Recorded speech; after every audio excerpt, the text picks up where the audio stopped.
Rise app. 1 lakh question bank. Performance analysis.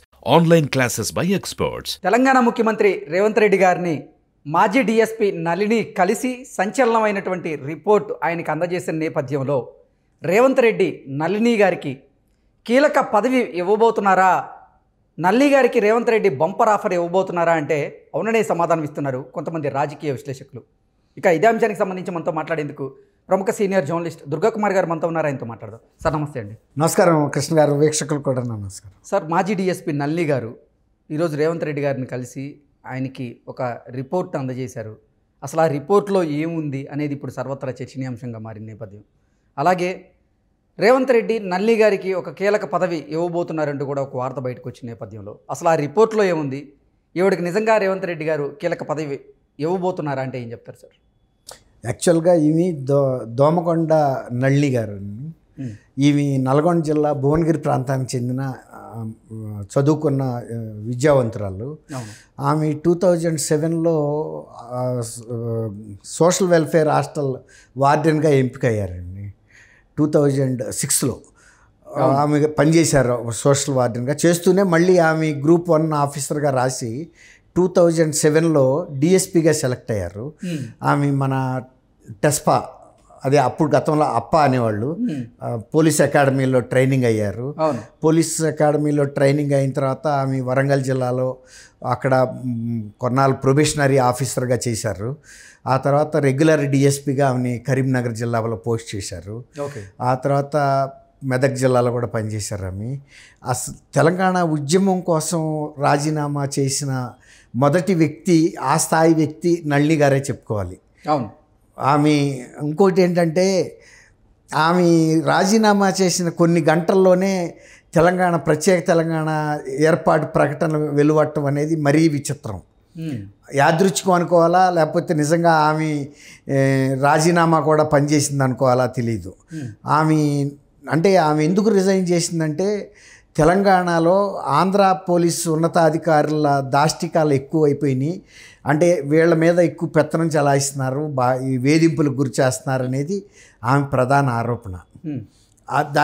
దానిలాగానే ఆమె ఆలోచనకు తగ్గట్టుగానే ఇక్కడ తెలంగాణ ప్రత్యేక రాష్ట్రం కోసం ఆందోళన జరుగుతుంది. కాబట్టి ఆమె దాంతో ఏకీభవిస్తూ దానికి మద్దతుగా నేను కూడా ఇక్కడ డిపార్ట్మెంట్లో ఇన్ని రకాల అవమానాలు, వేధింపులకి, అన్యాయాలకి గురవుతున్నాను ఆంధ్రప్రదేశ్ పోలీస్ అధికారుల ఆధిపత్యంతోనూ అని ఒక లెటర్ రాసి ఆ రోజున ఆమె రిజైన్ చేసేసింది.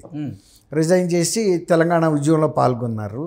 అంటే ఆమె 2007 నుంచి 2014 వరకు డిఎస్పీగా ఉన్నారని మనకు అర్థమవుతుంది. ఆమె లాస్ట్ మెదక్లో డిఎస్పీగా ఉండగా రాజీనామా చేశారు. రాజీనామా చేసిన తర్వాత ఆమె మళ్ళీ ప్రభుత్వం వైపు చూడలేదు. కొంత ఆధ్యాత్మిక చింతనలోనూ ఆధ్యాత్మిక కార్యక్రమాల్లోనూ వాటిల్లో నిమగ్నమై ఉన్నారు. కానీ మొన్న ఈ మధ్య ముఖ్యమంత్రి గారు రేవంత్ రెడ్డి గారు ప్రమాణం స్వీకారం చేసిన తర్వాత ఆయనంతటా ఆయనే ఈ నళిని గారి విషయం ప్రస్తావించాడు.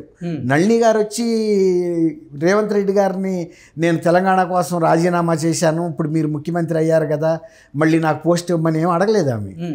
ఆయనే ప్రపోజల్ పెట్టాడు. నళిని ఇంతకుముందు త్యాగం చేసింది తెలంగాణ రాష్ట్ర ఏర్పాటు కోసం, మా ప్రభుత్వం ఆమె త్యాగాన్ని గుర్తించింది, మళ్ళీ ఆమె సీనియారిటీని కాపాడుతూ ఆమెకి తగిన పోస్టింగ్ ఇవ్వటానికి నా ప్రభుత్వం సిద్ధంగా ఉందని ఆయనంతటా ఆయనే ప్రకటించి ఆమె ఎక్కడుందో తెలుసుకుని కబురు చేశారు. కబురు చేస్తే కూడా ఆమె సున్నితంగా తిరస్కరిస్తూ, మీరు ఆఫర్ చేసినందుకు నా కృతజ్ఞతలు, కానీ నేను ఇప్పుడు గతంలో లాగా పోలీస్ అధికారిగా విధులు నిర్వర్తించే మానసిక స్థితిలోనే లేను, నేనంతా ఆధ్యాత్మిక మార్గం వైపు నా ప్రయత్నాలు, నా జీవితం మళ్ళింది, కాబట్టి నేను ఏదో వేద కేంద్రాన్ని ఏర్పాటు చేయబోతున్నట్లు, ఆ వేద కేంద్రానికి సహాయ సహకారాలు అందించాల్సిందిగా రేవంత్ రెడ్డి గారిని కోరినట్లు, దానికి ఆయన సానుకూలంగా స్పందించారంటూ కూడా ఆవిడ కొన్ని కమెంట్స్లో చెప్పారు. అయితే ఏంటంటే అప్పుడు ఆమె రాయబారి ద్వారానే పంపించారు. నేను ఇప్పుడు ఆ పరిస్థితిలో లేను, కాబట్టి నేను ఆధ్యాత్మిక చింతనలో ఉన్నా, కాబట్టి ఆధ్యాత్మిక చింతనకు సంబంధించిన ప్రభుత్వ పదవులు ఏమైనా ఉంటే, బాధ్యతలు ఉంటే నాకు అప్పచెప్పండి, అది చేయగలుగుతానని ఆమె అప్పట్లో కబురు చేసింది. ఇప్పుడు ఆమె డైరెక్ట్గా వచ్చి ఆమెను కలిశారు ముఖ్యమంత్రి గారిని. ముఖ్యమంత్రి గారు కలిసినప్పుడు ఉద్యోగం పట్ల ఏమీ ఆమె పెద్ద ఉత్సాహం చూపించలా, ఇంట్రెస్ట్ ఏం లేదు. కాకపోతే ఆమె అడిగింది ఏంటంటే ఒక వేద కేంద్రం పెట్టాలని నాకు ఉంది, దానికి సంబంధించిన సహాయ సహకారాలు నాకు ప్రభుత్వం ఇస్తే నా చాలా కృతజ్ఞతగా ఉంటాను, అదే నాకు మీరు ఇచ్చే బహుమతి అన్నట్టుగా చెప్పింది. అయితే దానికి సంబంధించి నేను పూర్తి సహాయ సహకారాలు అందిస్తానని ముఖ్యమంత్రి గారు కూడా మనకి చెప్పినట్టు ఆమె కూడా చెప్పింది.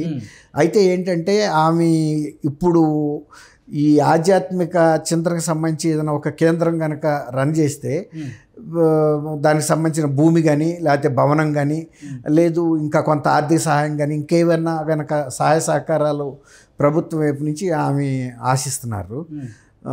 రెండోది ఇప్పుడు ఆమెకున్న పరిస్థితిని బట్టి ఆమె చేసిన త్యాగాన్ని గుర్తించినందుకు కూడా తెలంగాణ ప్రజలు మళ్ళీ ఇంకొకసారి నళిని 2014లో చేసిన త్యాగాన్ని మళ్ళీ గుర్తు చేసినట్టు అయింది.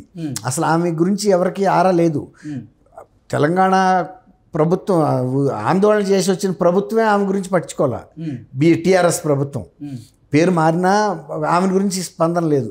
కానీ ఈయన ఇంత స్పందించడం అనేది ప్రజల్లో కొంత మంచి ఒక భావన అయితే ఏర్పడింది. ప్రభుత్వం ఎవరిని మర్చిపోలేదు, ఆందోళనకారులను కానీ ఆ త్యాగం చేసిన వ్యక్తుల్ని ఒక్కొక్కరిని పిలిచి వాళ్ళ దీన్ని అడుగుతుంది కదా. అది సార్ అసలు ఏంటి నళిని గారు రేవంత్ రెడ్డి గారికి ఇచ్చినటువంటి ఆ రిపోర్ట్లో ఏముంది అంటే ఏం చెప్తారు? మంచి ప్రశ్న వేశారండి. అది ఆమె ఏమి ఇచ్చారంటే యాక్చువల్గా పోలీస్ డిపార్ట్మెంట్లో ఆమె 2014లో ఆంధ్ర అధికారులు వేధింపులు అంది కదా, అది ఆంధ్ర అధికారులైనా తెలంగాణ అధికారులైనా అధికారులైనా పోలీస్ అధికారులే. ఇవాళ ఏదో మార్పు వచ్చేసింది, మొత్తం అంతా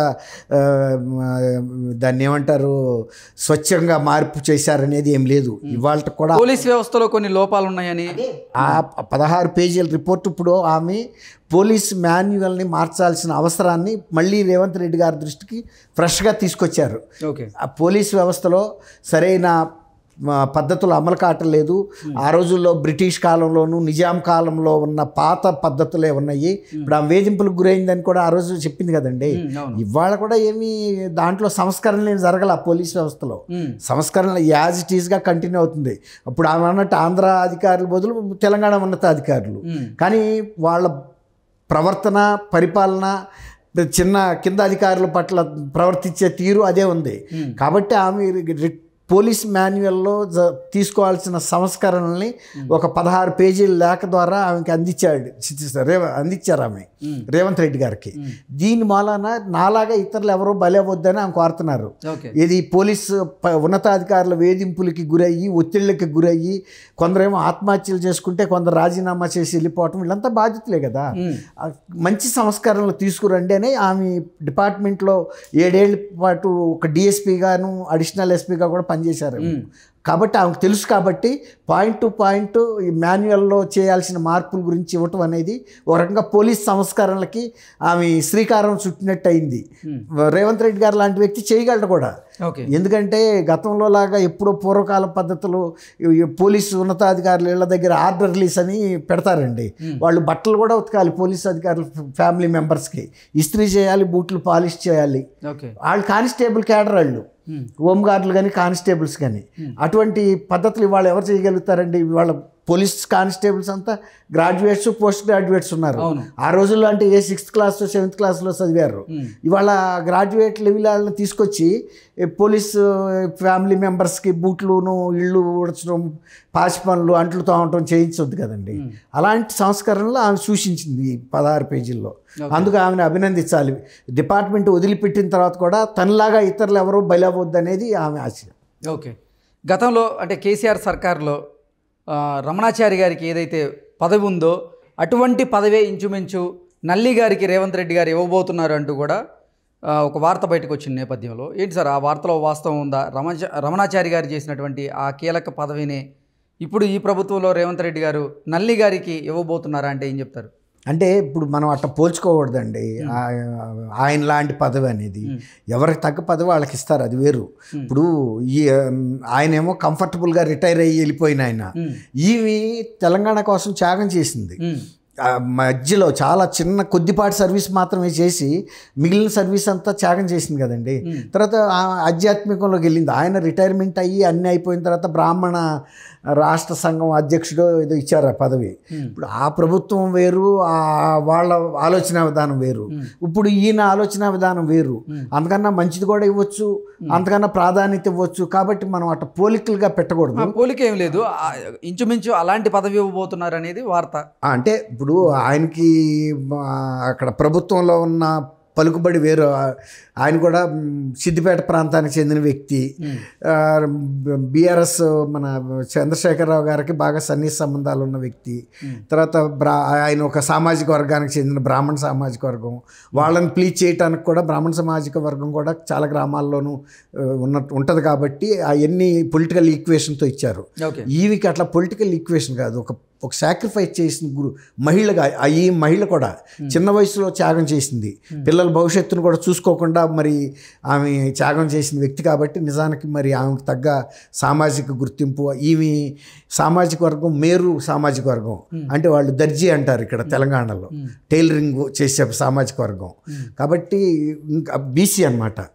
కాబట్టి ఆమెకి ఇవ్వాల్సిన ప్రాధాన్యత ఆమెకి ఇస్తారండి. తప్పకుండా రేవంత్ గారు ఆ ఇనిషియేషన్ తీసుకోవటమే గొప్ప విషయం. Okay sir, thank you so much. Thank you Krishna గారు, నమస్కారం.